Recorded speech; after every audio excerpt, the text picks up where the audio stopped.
Today is a good day. We have two new Moogs on deck, the Labyrinth and the Spectravox. So Labyrinth is a synth and sequencer that takes inspiration from both East and West Coast synthesis. We've got wavefolding and filtering on board, and a generative sequencer. The Spectravox is a 10-band filter bank, vocoder, spectral manipulator. So two collections of fairly esoteric analog circuits, all sort of strung together in a fairly non-traditional way. I could understand if you were questioning what their actual musical uses are. So today I'm going to do a bit of an overview of both units, give you kind of a crash course in them, I suppose, like run through how it all works, give you some different patch ideas to try, and hopefully leave you with a decent understanding of what they bring to the table. So let's get straight into it. We're going to look at Labyrinth first.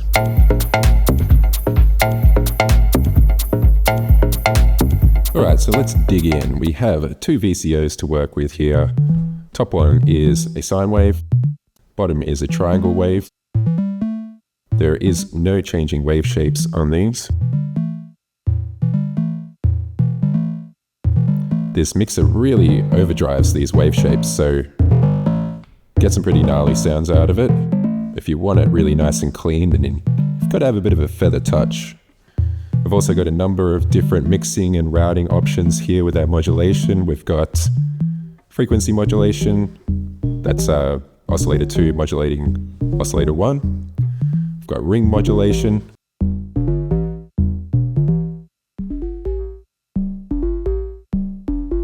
Always cool to have that. We've got a noise generator as well. And this noise generator actually has a tone control, which I think all noise generators should have. It makes them way more useful. But moving right along, we then go through a wave folder.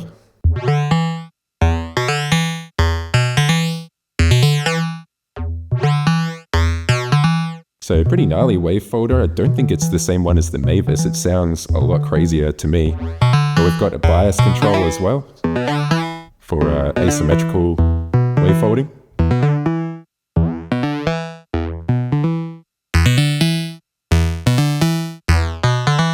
And then we've got an analog filter, as you'd probably expect. And this is a 2-pole design, which is usually Moogs are 4-pole, so this is something a little bit different to usual.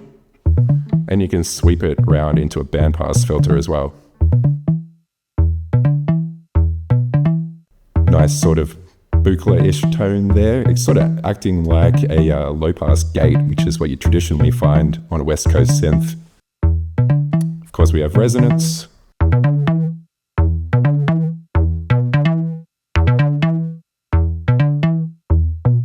And we have a blend control up here, so you can actually mix some of the signal from the wave folder back in. Get a bit of top end sizzle. Or you can flip the routing entirely and have it go through the wave folder after the filter, which can get you some pretty wild tones. Especially if you add in a bunch of resonance.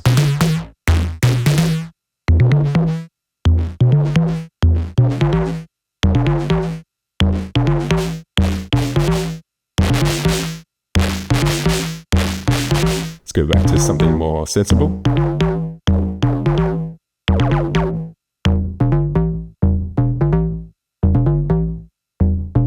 Yeah, let's leave it at that for now. Down here we have our two envelopes. One is a modulation envelope, so you can go really, really plucky. And then your VCA envelope. These are both just single stage, really simple envelopes.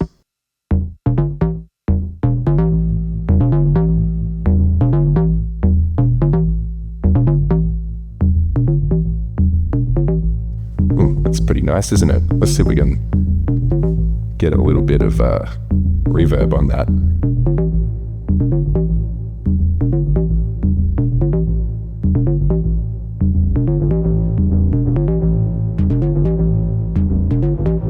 Anyway, I'm getting off track. Down here we have our generative sequencer. So this sequencer, you cannot put notes of your choosing in. You are purely relying on the chaos within this machine to pick out some nice notes for you. You can set the scale, you can turn notes on and off, so bit flip, you can turn notes on and off, you can shift them, you can change the length. Ooh, getting techno there.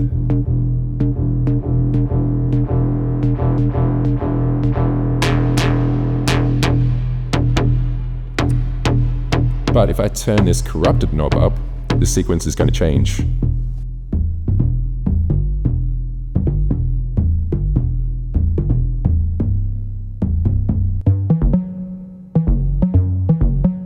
Now we have a different sequence. Something really cool is that you can actually save a sequence to the buffer. So say I like this, hold the buffer button down. Then I can turn the corrupt knob back up, let the machine freestyle for a while.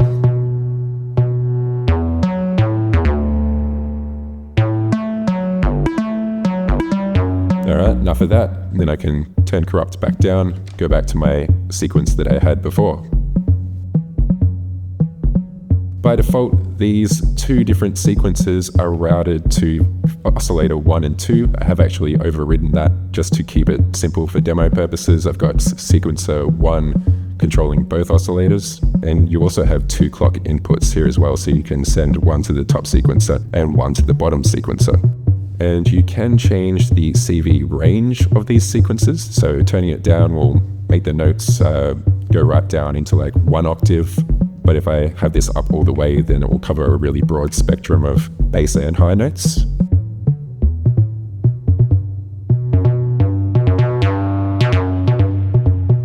And yeah, you can also change the scale. So hold these 2 buttons down, scroll through the available scales.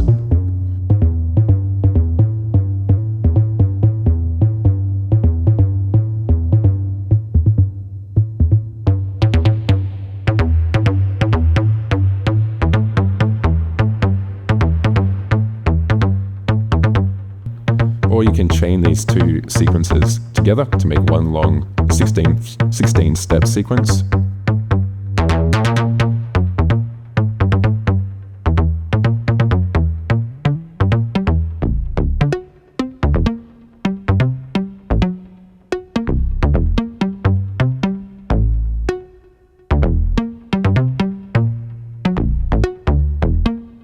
Chuck some drums on that and we're good to go.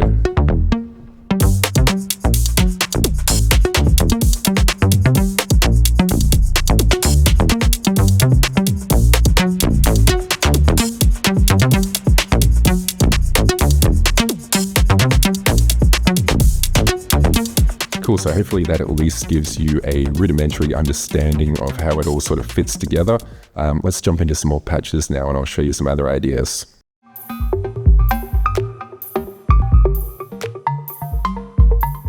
So for this pretty little sequence, I've got 2 clocks coming from push, going into each of the clock inputs.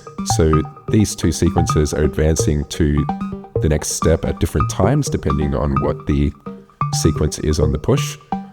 And I've also overridden the envelope routings as well. I've got sequence 2 triggering envelope 2. So now the triggers that trigger each envelope are different.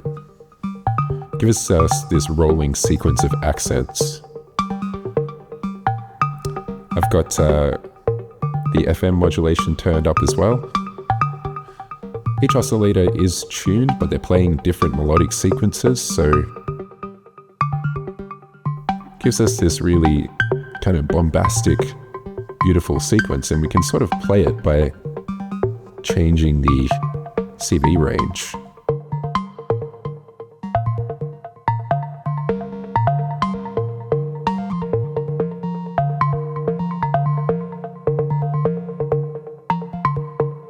The more I turn up the CV range on sequence 1 though, the more it's going to affect the wavefolder because I've got sequence 1 amount turned up.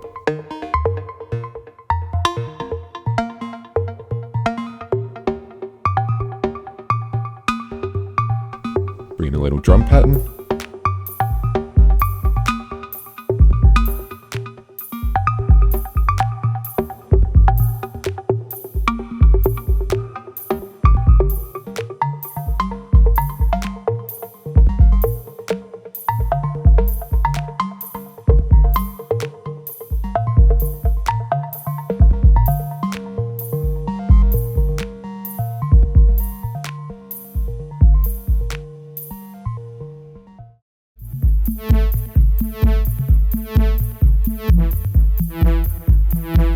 Alright, so I've got a few tricky things going on in this patch. I'll walk you through it.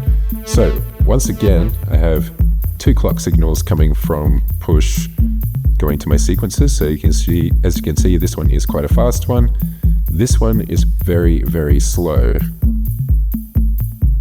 Then I've taken the outputs of these 2 sequences, the melodic outputs, and taken them to, where are those? So sequence 1 CV and sequence 2 CV. I've taken them to the mixer here, and I've mixed these sequences together. So we end up with this sequence playing that sequence, kind of like an arpeggiator. Then I've grabbed that output, taken it to VCO1 input. Now this mixer does introduce a bit of voltage sag. It's not completely accurate, unfortunately, but with a bit of mucking around, you can get it in tune. And then what I've done is I tuned the modulation VCO, the second VCO, right down into LFO territory, grabbed its output and put it to the wavefolder VCA input. These 2 are in parallel now, so the wavefolder and the filter are set to parallel, and then I can bring in the wavefolder as modulated by that VCO.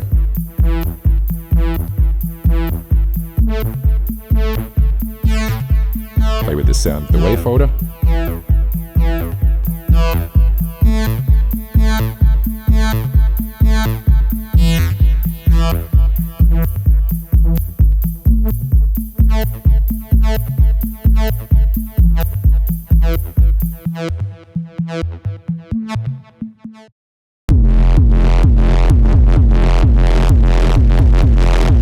Alright, bit of a techno patch now. I've basically utilized VCO1 as a kick drum, and I've actually frequency modulated it as well with oscillator 2 to give it a bit of extra oomph.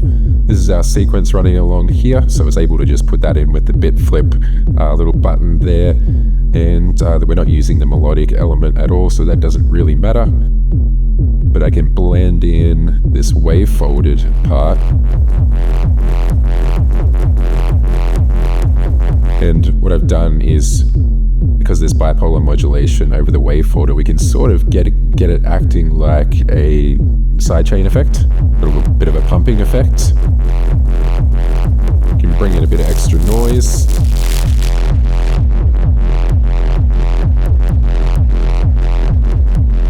And I've also brought an LFO over from Spectravox, run it through this mixer to attenuate it. We can just take that to the blend, have it bring that wavefolded additional extra noise in and out.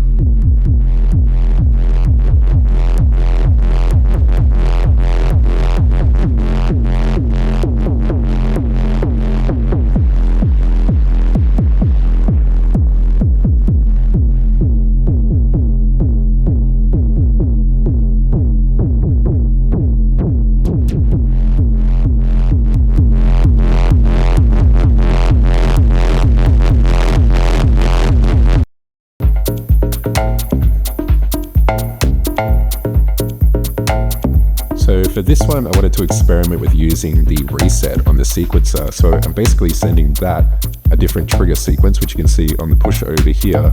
And I can throw resets wherever I want, and it will give us rhythmically different results. And then I've got a different sequence going to this clock.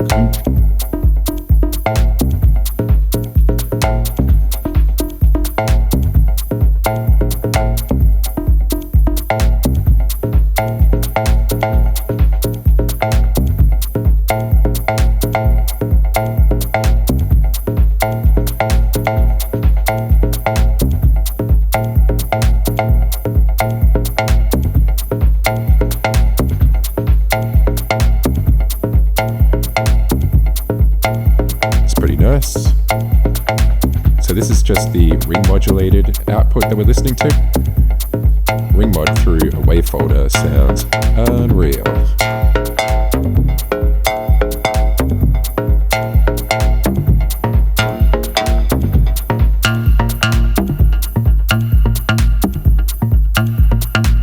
Just get rid of the drums.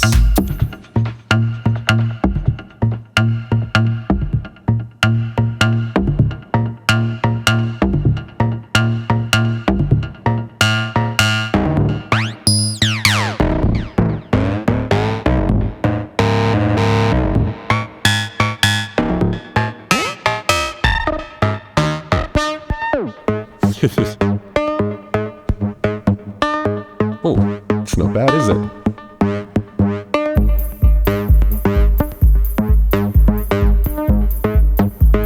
Really didn't expect that to work, but here we are.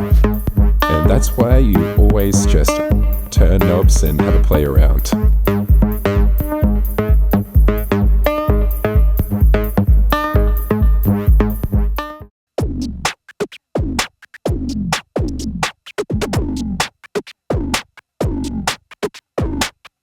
Alright, let's move on to the Spectravox. This thing is an absolute monster. Let's dive in. So the Spectravox has two modes, filter bank and vocoder mode. So we're going to start off in filter bank and just start with processing the inbuilt VCO, which has a sawtooth wave and a pulse wave. We'll start with sawtooth wave. That's got all the harmonics in it, so there's plenty to listen to. If we start turning up frequency bands, you can kind of think of this like a graphic EQ, like you're turning up the sliders on an EQ. Start to hear our sawtooth wave come through. But where this differs from a graphic EQ, for example, is we have resonance, which makes all these bands start to ring.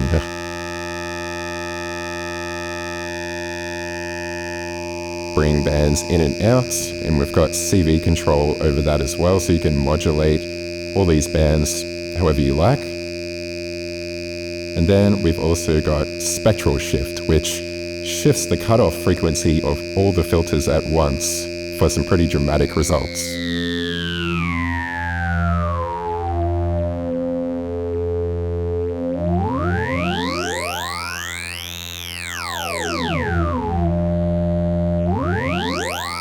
We've got an LFO that can do that for us as well.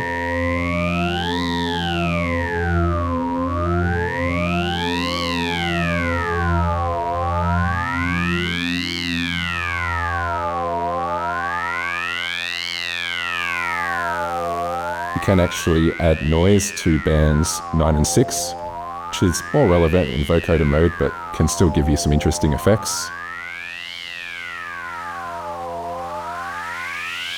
And we can also mix noise into our VCO, so across all bands.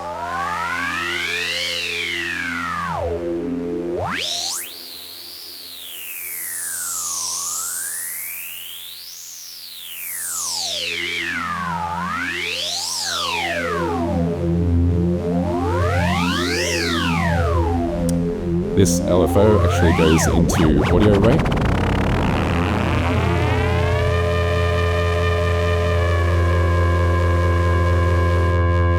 So we can get some different results again.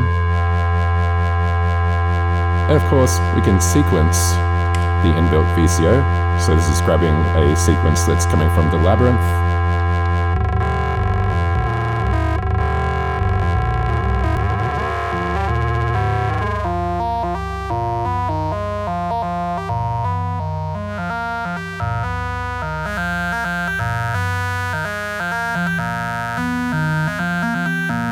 So here there's weird overtones from the filters ringing. But we can also sequence the spectral shift.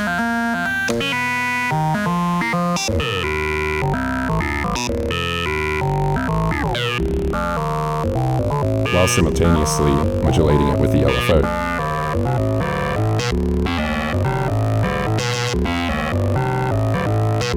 And you can actually sequence the LFO rate as well. Let's grab that one. So really kind of alien textures. I really love the sound of this thing.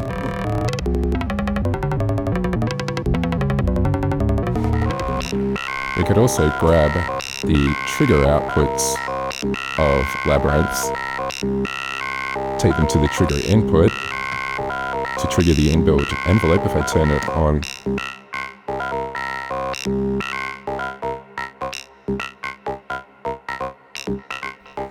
Bit of delay.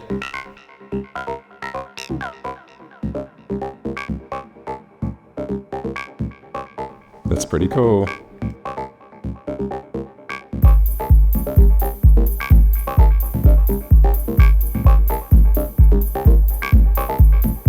Alright, So I've flipped the Spectravox into vocoder mode now. I've grabbed the SH4D by Roland off the shelf, and I've got a drum loop lined up that I'm sending to the input here. If I start turning up the frequency bands,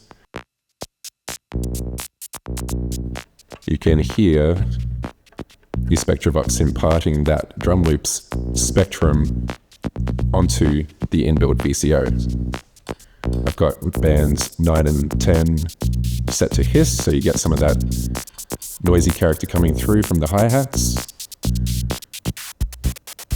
Shift the spectrum, turn the resonance up. Things get a bit weirder and more alien. Sounds pretty cool. Flip it over to pulse wave.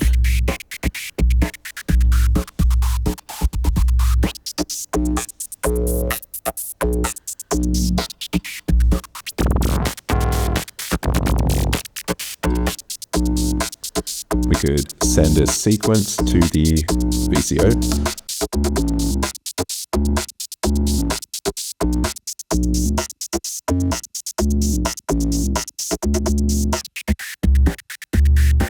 Change it back to buzz.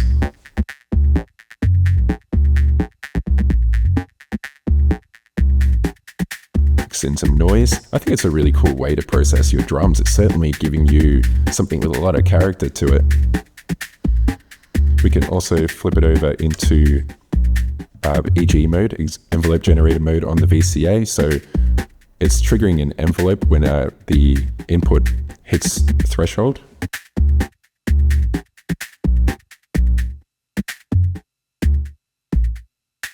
Make it a bit glitchier.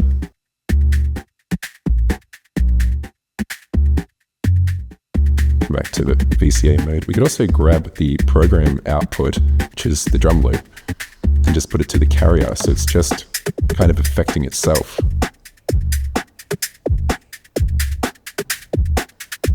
So it's applying the vocoded version or analyzed version to the drum loop itself.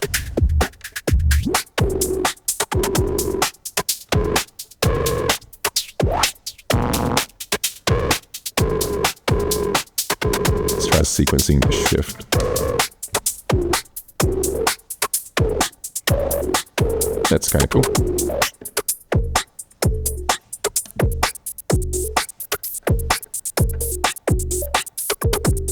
It's interesting.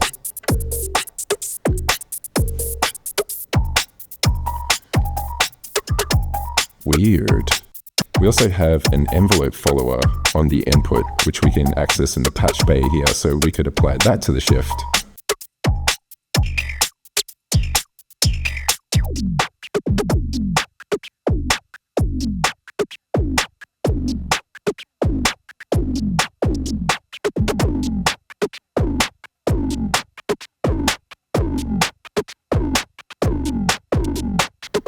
Cool. So hopefully that gives you the gist of vocoder mode. Back to the VCO. So we'll leave it at that for now. I'll wire up a different patch and show you guys some other ways that you can approach this thing.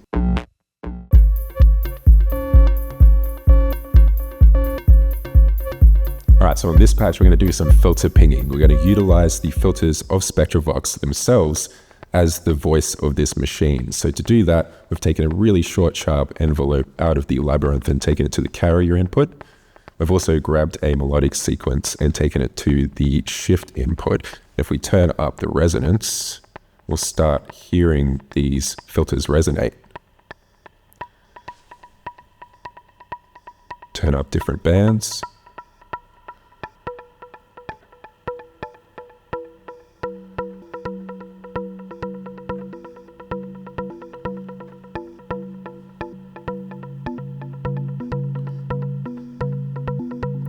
So you can kind of build your own chordal sort of sound, though these aren't strictly note intervals. We end up with this really kind of harmonically interesting sound.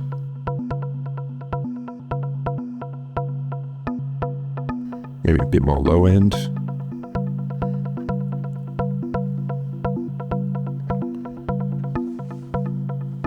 Could add a little vibrato.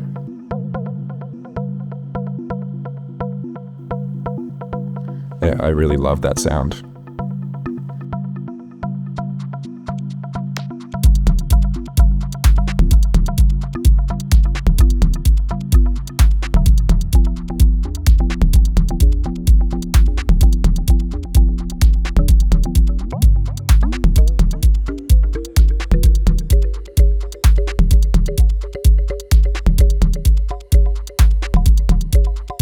And we can even do something a little weird here and take our VCA output and feed it back into the carrier input to get some unexpected results, aside from that unexpected result.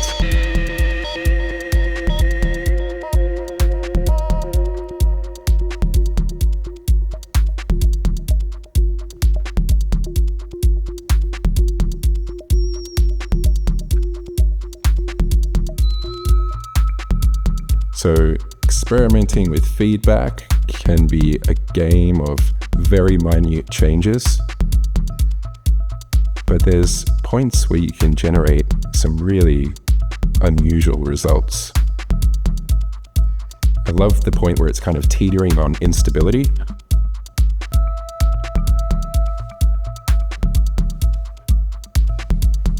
We could make this audio rate for something a bit stranger.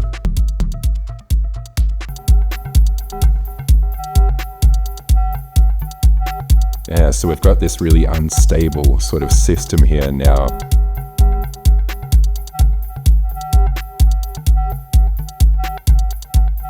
And let's just listen to it without the drums.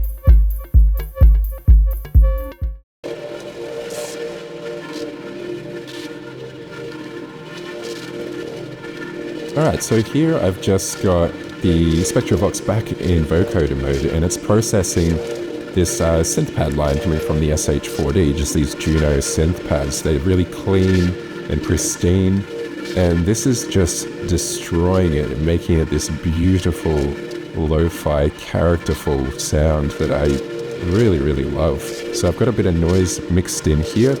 Oh, sorry, I should say first that I have the program going to the carrier again, so it's just kind of vocoding itself. We have the program envelope follower going to shift, and that'll get more dramatic if I turn the level up. I kind of like it just a bit more subtle. A little bit more. Got a little bit of FM mixed into the shift as well for a bit of extra crunchiness. And I've got bands 9 and 10 set to hiss, and I really love the little crunchy artifacts that come through. If we add some chill drums to it,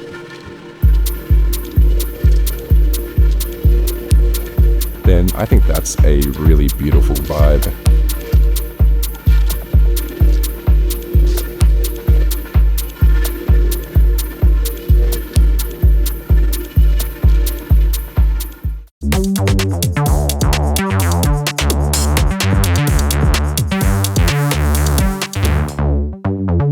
So on this patch I was basically just interested to see if I could use the Spectravox as a more traditional synth, which it seems entirely possible. So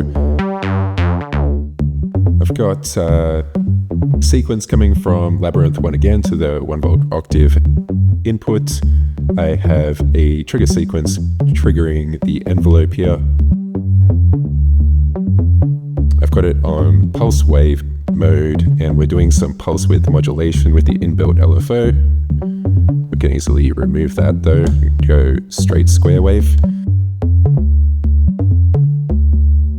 the spectral shift becomes our filter, because that's all it really is. And I've just got one band in play, but I can add in more.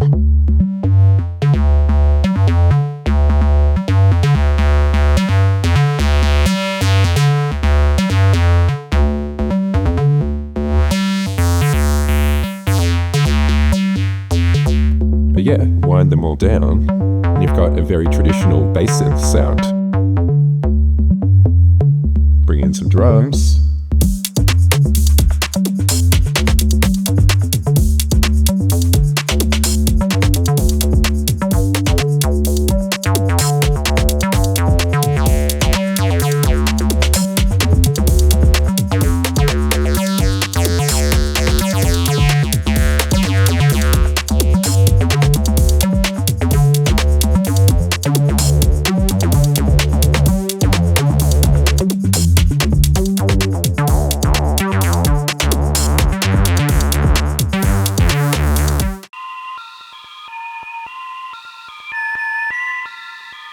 Playing with feedback once again on the Spectravox, this time in filter bank mode, I've ended up with this really beautiful kind of flute-like sound.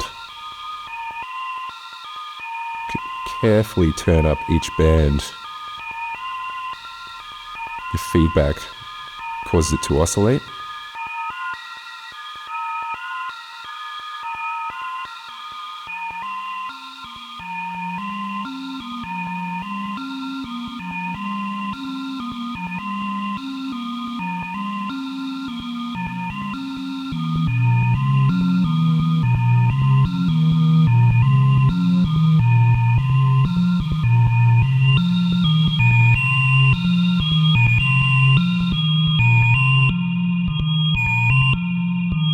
So it's really the noise that you can mix it with that gives it that fluty kind of character.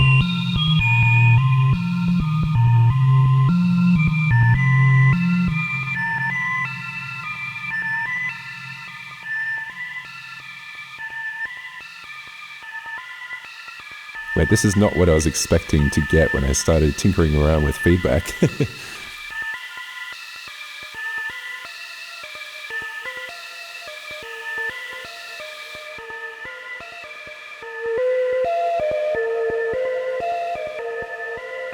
So once again, we have a sequence coming from Labyrinth being sent to the shift input and the VCA output going to the carrier input, as well as a really short, sharp envelope to excite those filters.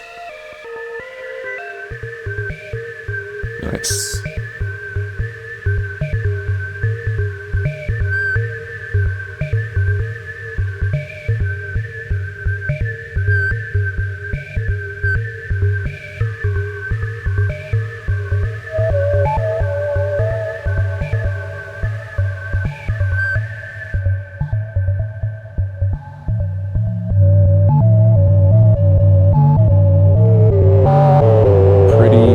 To mess it up though.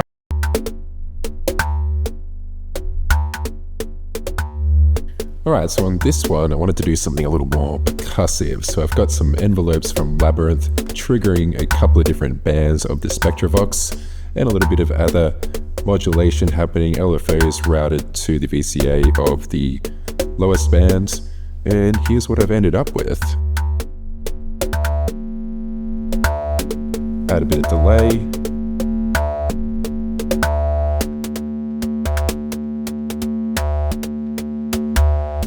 Bring in some drums.